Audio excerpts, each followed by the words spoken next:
Cari amici sportivi, benvenuti à Monza, Jérôme. Ce week-end, on est un peu à la maison aussi. Hein, c'était le cas à Spa la dernière fois.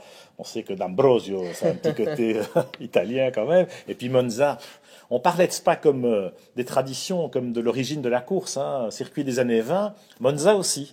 Hein, ce sont les deux plus anciens circuits du monde, avec évidemment hein, tous les aménagements qui leur ont permis de survivre, de perdurer au XXIe siècle. Mais là aussi, on arrive dans un temple de la cour, Jérôme. Et c'est la passion à l'italienne, c'est encore autre chose. Oui, je pense que c'est un Grand Prix d'abord overbooké à tous les points de vue. Pourquoi? Parce que c'est le dernier Grand Prix en Europe. Donc vraiment la dernière chance pour les spectateurs, pour les sponsors, pour les partenaires de venir voir un Grand Prix, se montrer dans le paddock ou inviter des partenaires européens. Et puis c'est le soleil, la Lombardie, C'est le on mange soleil, bien. on mange bien, Voilà. et voilà. Et donc c'est un Grand Prix que tout le monde adore, un Grand Prix très particulier avec une chouette ambiance. Un des Grands Prix où il y a le plus de monde dans le paddock aussi. Un Grand Prix ultra important pour Ferrari. Quand on fait la parade des pilotes, c'est assez impressionnant de voir tous ces drapeaux rouges. C'est une marée humaine. Un Grand Prix qui a de l'histoire, comme vous le dites. La cérémonie du podium est assez fantastique, assez magique, un petit peu à la façon des 24 heures du Mans. Surtout s'il y a un pilote Ferrari dessus, naturellement. Exactement. Donc non, un Grand Prix magique, un Grand Prix, un circuit aussi, tout comme Spa finalement génial parce qu'un Grand Prix atypique, très peu d'appui, beaucoup de vitesse de pointe, les repères de freinage sont très importants parce qu'on arrive très très vite, on freine très très tard avec peu d'appui. Euh, un circuit, en général, un Grand Prix qui peut être très spectaculaire parce qu'il y a des longues lignes droites, donc possibilité de dépassement.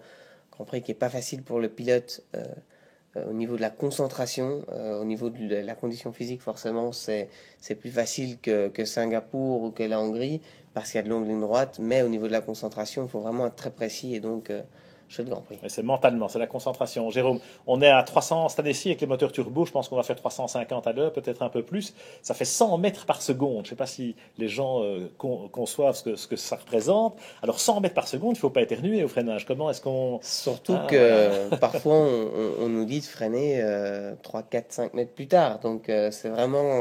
mais c'est là où, comme on l'a déjà dit, expliquer les points de repère pour un pilote sont très importants parce qu'il faut vraiment... c'est vraiment par rapport à ça qu'on se base et pas du tout par rapport au virage qui arrive parce que avec juger d'un point de Visuellement, freinage ouais, visuellement à quelques mètres près, à cette là vitesse-là. c'est pas possible. Donc c'est le point de repère. Alors les datas, Jérôme, quand on regarde les données avec les ingénieurs à la télémétrie après, c'est là qu'on dit, tiens, il y a moyen de freiner 3 ou 4 mètres plus tard. On croise les courbes avec celles de son équipier. Et comment est-ce qu'on met ça en pratique après coup? Et simplement, effectivement, donc on peut, parfois, il y a un coéquipier qui va freiner, parfois plus même, 5 6 10 mètres plus tard. euh, et en fonction de ça, comme on a notre point de repère, bon, ben, on attend un peu plus, une fois qu'il passe, on attend un peu plus longtemps et on arrive ou on s'en crée un nouveau. Et donc, on corrige ça, même si, en général, c'est important d'être directement dans le rythme parce que sinon, euh, si par exemple, on essaie libre numéro un, ton coéquipier freine beaucoup plus tard que toi partout et plus dans le rythme. En général, la séance d'après, la piste s'améliore, la voiture s'améliore, il va encore freiner plus tard et donc il y a un petit peu de rattrapage à faire. C'est pas l'idéal. Mais une fois qu'on est dans fine-tuning, comme on dit, on regarde les datas et on applique. Alors c'est ton dernier Grand Prix à Monza, hein, avec la Lotus. Justement, pas facile parce que tu prenais le train en marche. Comment est-ce que tu l'avais vécu sur le plan du pilotage, justement, techniquement? Alors, sur le plan du pilotage, finalement, ça s'est plutôt bien passé. Bon, moi, en cours, j'avais perdu le KERS, donc c'était forcément Monza, ça n'aide pas. Euh, mais ce qui était difficile, et là où je perdais le plus de temps par rapport à Kimi, c'était où je perdais quasiment tout le temps par rapport à Kimi, c'était justement dans cette première chicane.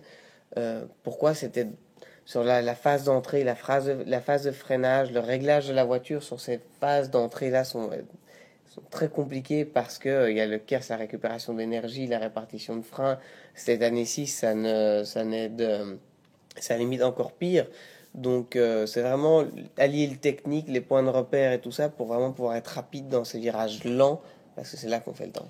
Alors quand on est à côté d'une autre voiture, hein, au-dessus de 300 à l'heure, il faut quand même la confiance dans l'autre. On sait que le moindre incident, le moindre contact, ça peut être catastrophique. Perez et Massa gardent Deuxième un peu chicane, plus non, de... maintenant, freinage de deuxième chicane, souvent, c'est limite. C'est limite maintenant, en tout cas les pilotes qui sont sur la grille sont tous des pilotes de Formule 1, donc sont censés quand même être les meilleurs pilotes du monde ou faire partie des meilleurs pilotes du monde. Euh, Si personne ne fait quelque chose ne fait pas de bêtises ou fait un changement de trajectoire un peu radical, il y a pas de problème.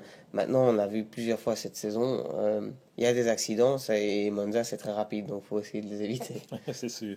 Alors, on termine par le fait que Monza, c'est aussi, tu le disais, le dernier Grand Prix européen, et on parle des transferts, on parle des rumeurs, hein, il y a cette place du paddock, là, comme tu dis, hein, qui bruisse un peu de rumeurs. C'est un peu un moment clé dans la préparation de la saison suivante aussi. Oui, clairement, je pense que en fait les rumeurs, elles ont déjà commencé en Hongrie. Avant, avant les Avant vacances. les vacances, et puis elle s'accentue à Spa. Il y a parfois déjà des annonces faites à Spa. L'année dernière, c'était Ricciardo chez Red Bull, donc ça s'était annoncé. C'est un moment très important pour les pilotes aussi, parce qu'en F1, il y a cette expression en anglais qui dit qu'on est plus ou moins, qu'on est aussi bon que sa dernière course. Et c'est vrai en course auto. Et donc c'est important au moment des transferts de faire des bons grands prix en Hongrie, à Spa, à Monza, à Singapour. Vraiment des grands prix très importants. It's contract time, comme on dit. Exactement. Voilà.